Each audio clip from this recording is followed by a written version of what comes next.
Hey guys, we just bought the coolest little golf cart ever, but unfortunately I've got to drive it home from Atlanta in bumper to bumper traffic at 12 o'clock on a Saturday. This should be fun.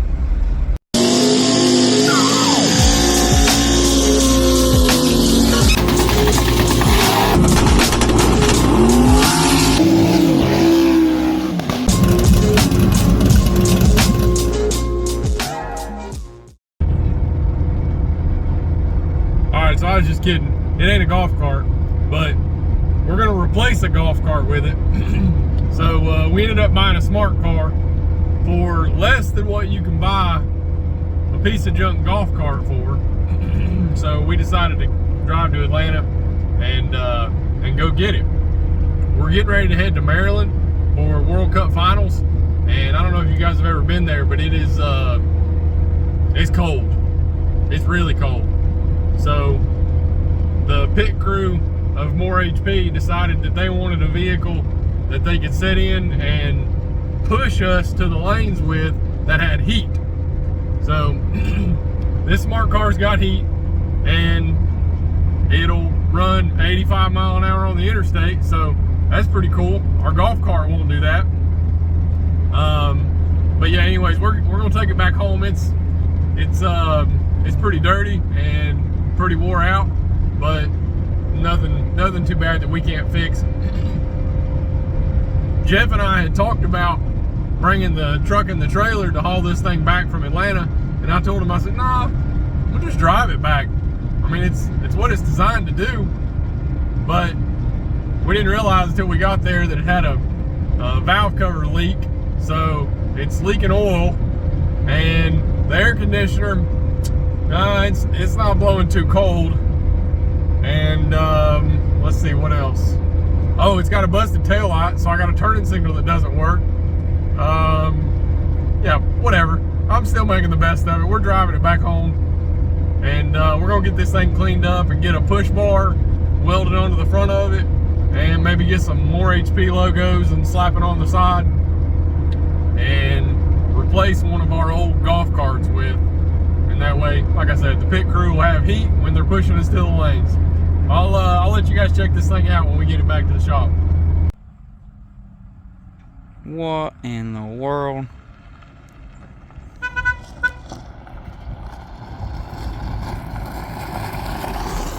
What's up? Well, that thing's just cues a button. Why, thank you. Oh, you're talking about the car? Yeah. Oh. Yeah. This thing's awesome. And look, it's silver and black. I mean, that is the perfect color. It's perfect. It's so little. It is little. It's a little rough. It needs some. You can't tell it in this video. Oh, It looks like a new penny in this. You're kidding. Yeah. Well, I think we're gonna fluff and buff it a little bit, and maybe paint the wheels black and Some a More HP logo. Oh yeah, just as big as you can fit on the side of that thing. Yeah, that's pretty cool. That is cool. So it's actually, we measured everything. It's actually shorter than our golf cart now. Yeah. So we know it's gonna fit in the trailer. It's 1 foot longer, and it's like, what was it, like maybe 8 to 12 inches wider. And it's cheaper. And it was cheap. And you can drive it to Chick-fil-A. We're gonna drive it to Chick-fil-A. You gotta go get their nuggets, you know. And their ice cream. Yeah, and their ice cream. No, but we did find, well, I think we found one that was a little bit cheaper, but Yeah. I think that one was a scam. Yeah. So we didn't go get that one. But this was the cheapest smart car that we found on the market. And I'm not kidding you when I say that you can't buy a golf cart for as much as... Y'all go look it up on Marketplace, and you'll be getting you a smart car. Yeah. Our golf cart just would not push our cars. No, it One of the golf carts does the silver one does pretty good, but the purple one, it does not do good at all. No. It embarrasses you. We, Steven made a pass at Shadyside 2 weeks ago, and we decided we were going to check some spark plugs afterwards, so he shut it off, and we went to go tow him back with the other golf cart. It wouldn't even pull the hill at Shadyside, and we were outside of it pushing the gas pedal and pushing the golf cart, and it wasn't working. So maybe this thing's got some gusto about it. It does. It's pretty quick. We got to push something though. Yeah. You think you'd push my truck? I'm positive. Hook bumpers. I think we're gonna cut a little square out here and weld a push bar mount right there. That'd be cool. Yeah. We might screw something in the tow hole. I don't know. We'll figure something out. The tow hole. The tow hole. It's not a straight drive, that's a little aggravating. That's disappointing. And it is the absolute bare bones car. It ain't even got a radio. Oh no. Yeah, that was a little disappointing. And it's got crank up windows. That's cool. Oh yeah. Yeah, that's in. And it's got heat. The motor's in the back. Motor's in the back, yeah. That's where the oil smoke comes from. We gotta replace the valve cover gasket. Everything we got leaks oil. Yeah. Well, you know it's got oil in it. Yeah. You don't have to check it. Right. If it leaks, it's when it stops leaking that's you should get worried. Check it. Yeah. All right, what's going on in here? This here's LS engine. You know, we've never had a part before. And we're just tearing it down to check and see, just make sure everything's good with it. Because we've run it and we've never had a part. You just gotta check and make sure clearances is right on it still. It's like a 10-year check. After 10 years, you need to check and make sure it's still okay. After 10 years. We've run it hard for 10 years and this thing ain't done. I mean, we've changed the oil and the spark plugs. That's about it. Yeah, that's about it. This thing's been in the car for 10 years. Yep.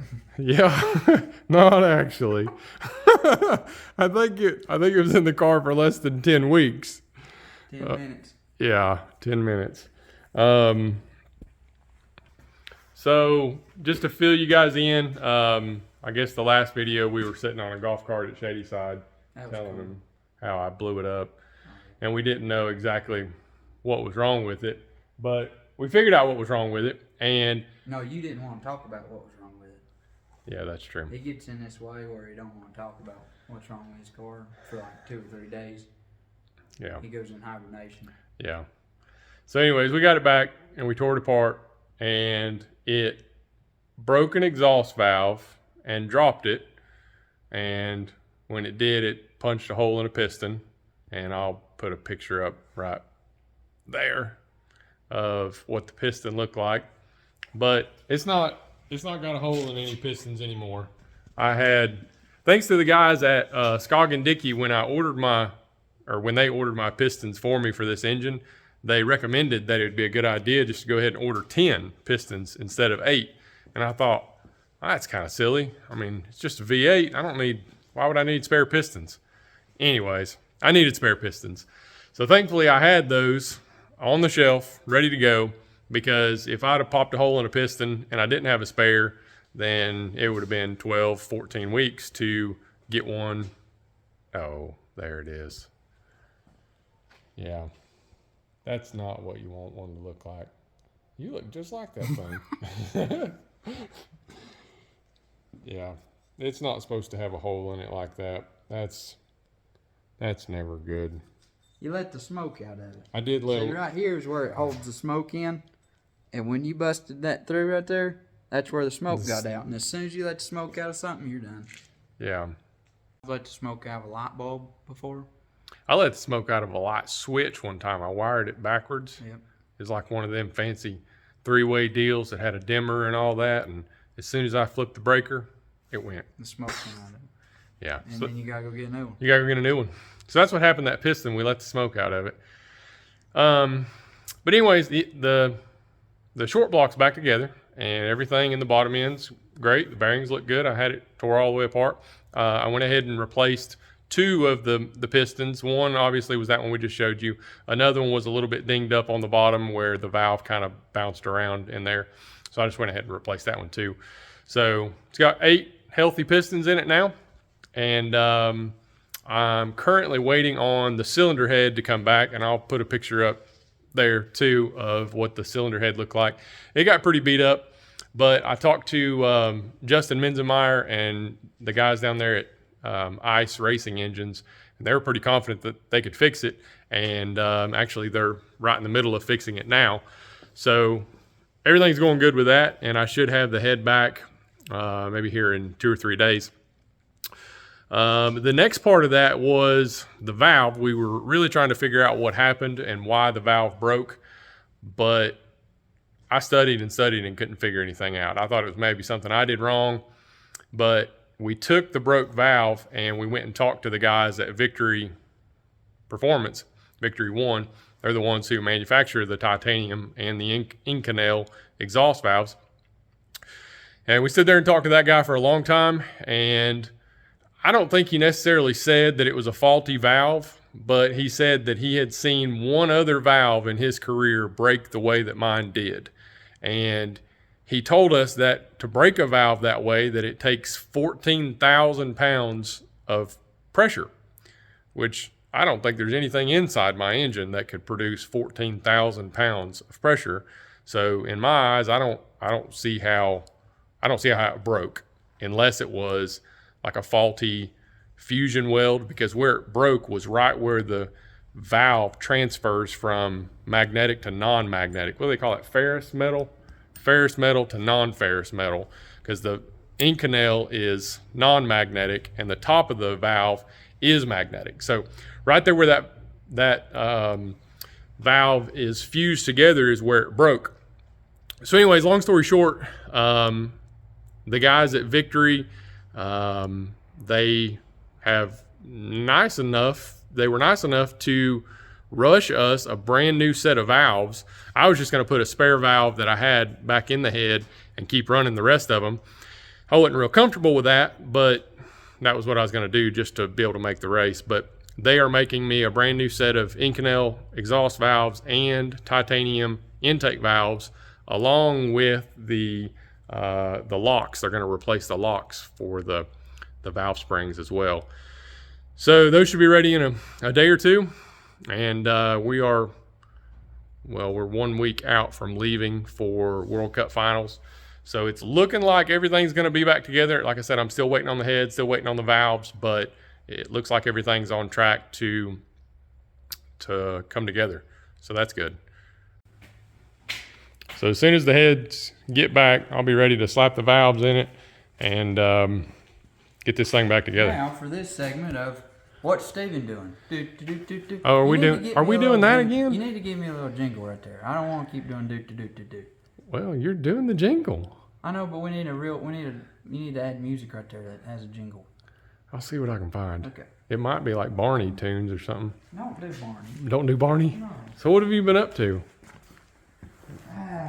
What in the world? Yeah. It's a big project here. Dude, you got the shop door blocked. Yeah. Can't go racing until we get this project done. And what is this project? This is a Christmas tree. Christmas tree? Yeah.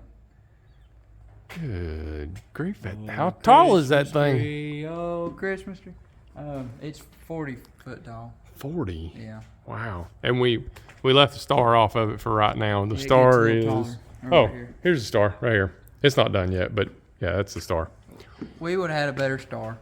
But We wanted to make a better star, like Yes. an actual 5-pointed star. yes, but the hospital has a tree up already, and they wanted us to mimic. You get your hand out of the way. They wanted us. What are you doing? They wanted us to recreate the same thing they have, just all out of stainless. So everything you see is stainless. Yeah, that's a whole lot of stainless steel. Everything's stainless. Yeah, We got 1 inch thick plate down here that's all stainless. yeah. There you go with your fingers again. So I probably would have had the race car done a long time ago, but Yeah, it's not just what Steven's doing to do. Yes. I had Chris on this. Steven drug me into this project as well. But yeah, so we had to have it done by Thanksgiving, because they stand up this Christmas tree on the roof of this hospital at Thanksgiving every year and light it. And so that we got a deadline, and this has taken a lot of time. But it's 6-inch stainless pipe, and then it up, I guess about 20 feet up, it transfers to 5-inch stainless pipe? No, 6-inch tubing. 6-inch tubing, that's right. We switched from pipe to tubing so that it would be a pretty tight fit up there. And then, yeah, like he said, everything is stainless. I mean, this square tubing for the legs is all stainless. We built every bit of this. That base, the sides of it is 1/2-inch stainless. The bottom plate is 1/2-inch.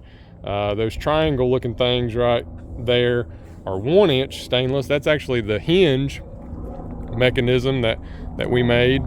And the pin that goes through the center there is 1.25 inch stainless. Yeah, everything on this whole entire thing is stainless steel. And it is, with the star on top, it's 40, what did we say? 42 feet tall, I think. Yeah. But anyways, we had to build it completely here and stand it up and get all these cables made. See, what we're gonna do is run lights, commercial grade rope lights, all the way up these stainless cables all the way around this thing. And it's gonna be really bright and cool. It's gonna look like a big old Christmas tree. It's gonna lay down. The tree they have now will not lay down. It used to, but it was made out of steel and it's all rusty and everything. So this one, the hoop folds up and lays up against itself, and then it lays down with a winch. Right. Hooks into that D-ring up there, and then you can let it down on the roof so that you don't keep your Christmas lights up all year round like that redneck song. Yeah. That I'm a redneck woman, I think was the name of that. Gretchen Wilson. I don't know the singer. Okay, yeah. So it's gonna let down. All you have to do is just pull that handle right there, pull that pin out, and yeah, press the button on the winch, and the entire tree will lay down on the roof of the hospital. And yeah, our job will be complete. But we might do another little video when it gets on the roof of that hospital. Yeah, we might.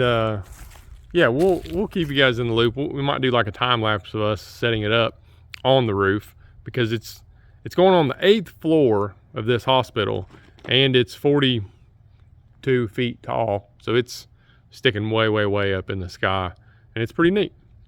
So yeah, this is what Steven put a picture of the old one up, because it was super sketchy climbing. Yeah, it was. We had to climb up it to tear it down, and it was, I don't like that too. No, we designed this one to where there's no climbing involved, and you just pull the pin and you let the tree down, and any maintenance that you need to do to the lights you can do when it's laid down flat on the roof. So that'll be cool. So do you need to turn your jingle on? Yeah. Okay. All right, so that's what we've been up to. We went and got that smart car. We're going to start working on it and get it ready to go to Maryland. We're going to paint the wheels, make them look better. We're going to get a more HP logo on there, put a push bar, and just get that thing completely ready for Maryland. And yeah, I'll keep you guys in the loop on the car situation. I'm thinking it'll be running this weekend if I can get all the parts back.